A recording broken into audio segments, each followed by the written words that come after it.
வணக்கம். G news 24x7 செய்திகளுக்காக செய்தி வாசிப்பவர் உதயகுமார். மீஞ்சூர் ஸ்ரீ முரளி நகர் அருள்மிகு ஸ்ரீ கற்பக விநாயகர் திருக்கோவில் மகா கும்பாபிஷேகம் வெகு விமரிசையாக நடைபெற்றது. திருவள்ளூர் மாவட்டம் மீஞ்சூர் ஸ்ரீ முரளி நகர் அருள்மிகு ஸ்ரீ கற்பக விநாயகர் திருக்கோவில் மகா கும்பாபிஷேகம் வெகு விமரிசையாக நடைபெற்றது. கிராம தேவதை வழிபாட்டுடன் தொடங்கிய கும்பாபிஷேக நிகழ்ச்சியானது கணபதி ஹோமம், நவகிரக ஹோமம், லக்ஷ்மி ஹோமம், கோபூஜை, கண் திறத்தல், விநாயகர் பிரதிஷ்டை உள்ளிட்டவை நடைபெற்றது. 2 கால யாக பூஜையுடன் பூர்ணாகுதி நடைபெற்று பின்னர் மங்களவாத்தியம் முழங்க பல்வேறு நதிகளில் இருந்து கொண்டு வரப்பட்ட புனித நீர் அடங்கிய கடம் புறப்பாடு நடைபெற்றது. பின்னர் கோபுர கலசத்திற்கும் மூலவருக்கும் கற்பக விநாயகர் ஆலய பரிவாரங்களுக்கும் புனித நீர் ஊற்றி கும்பாபிஷேகம் நடைபெற்றது. பின் மகா தீபாராதனை நடைபெற்றது.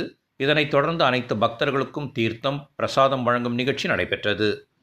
திருக்கோவில் வளாகத்தில் அனைத்து பக்தர்களுக்கும் மாபெரும் அன்னதானம் வழங்கும் நிகழ்ச்சி சிறப்பாக நடைபெற்றது. நிகழ்ச்சி ஏற்பாட்டினை ஸ்ரீ முரளி நகர் கிராம மக்கள் செய்திருந்தனர். மீஞ்சூர் சுற்றுவட்டார பகுதிகளில் இருந்து ஏராளமான பக்தர்கள் இதில் கலந்து கொண்டனர்.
Hallelujah.